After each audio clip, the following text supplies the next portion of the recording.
Madam असं झालंच कसं? त्या औषधांचा तर काहीच परिणाम नाही झाला साहेबांवर. सगळं माझ्यामुळेच झालंय, माझीच चूक आहे.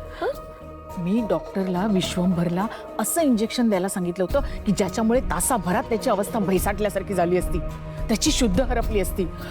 पण मी आधीची गोळी दिली ना, त्याच्यामुळे त्या इंजेक्शनची तीव्रता कमी झाली. अशा कोणत्या गोळ्या आहेत मॅडम? अगं तीच ती गोळी जी रोज मी त्याची तब्येत हळूहळू बिघडावी म्हणून देत होते ती. काय?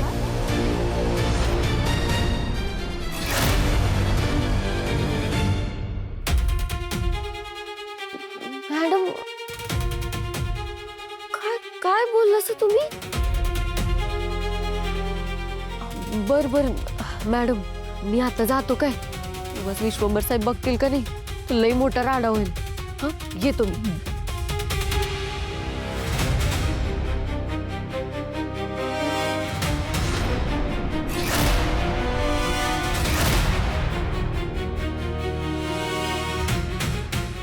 मगाशी पक्षाचे कार्यकर्ते होते म्हणून मी काही बोललो नाही.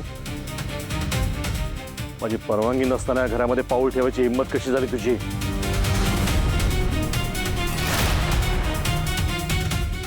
काय विचारतोय मी? हिंमत कशी झाली? विश्वंभर, मीच बोलवलंय तिला पुन्हा. नंदाक्का, हिला मी सांगितलं होतं DNA टेस्टचा रिपोर्ट आल्याशिवाय या बंगल्याची पायरी चढायची नाही. काय झालं रिपोर्टचं?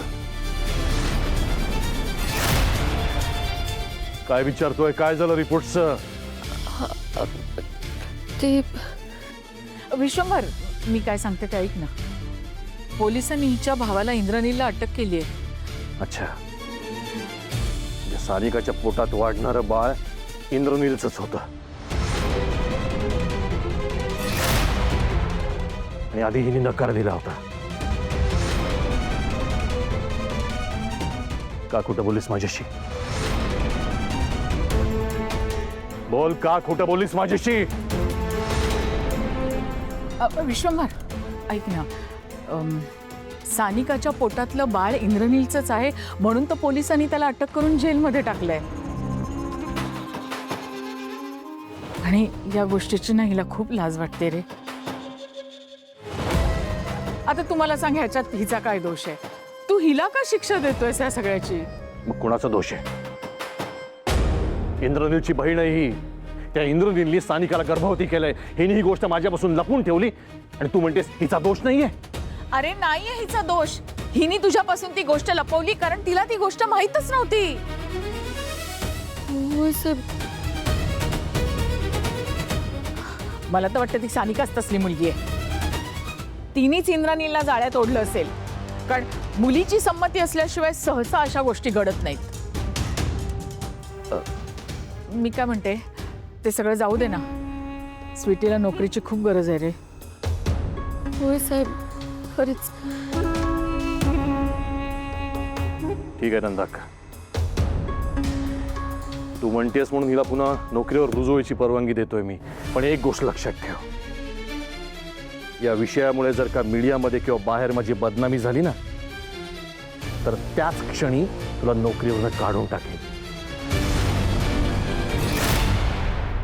समजलं? मान्य आहे साहेब.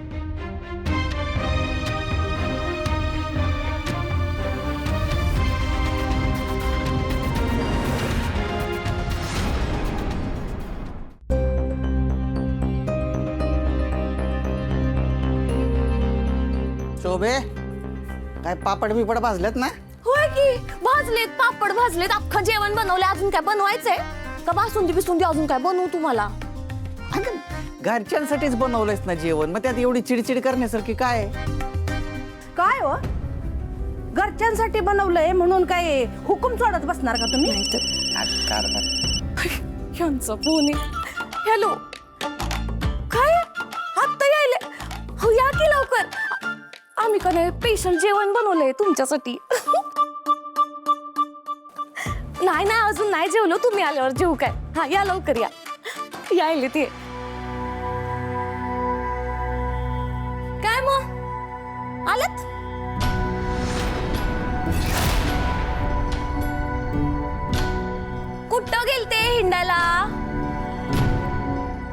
इथं तुमची सगळी कामं आम्हाला स्वतः करायला लागली. कुठं गेलते?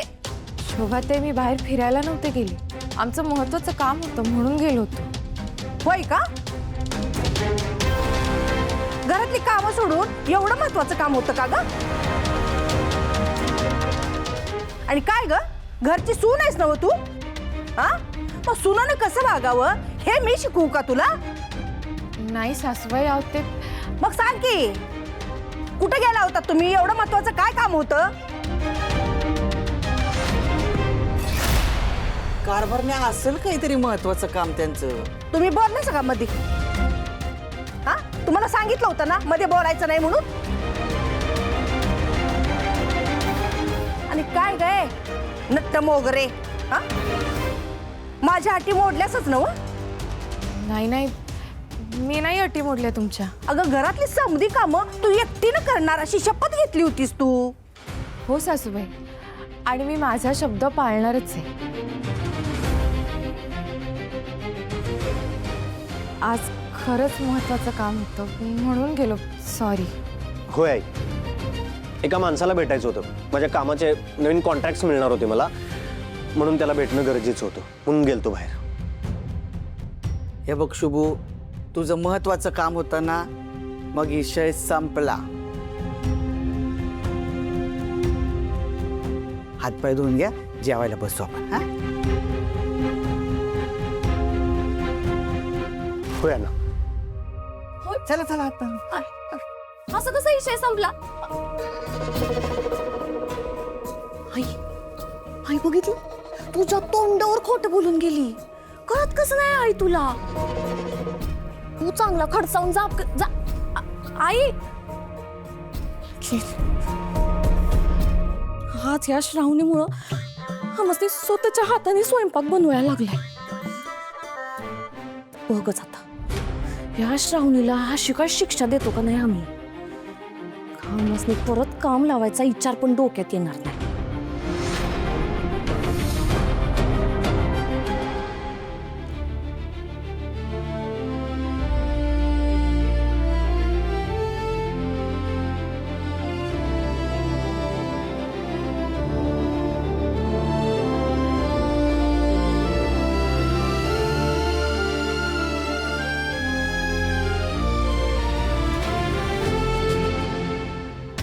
ह्याला डॉक्टरच्या सांगण्यावरून मी मगाशी एकाऐवजी 2 गोळ्या दिल्या, तरी ह्याला काहीच कसं झालं नाही. हा तर पहिल्यासारखंच काम करतोय.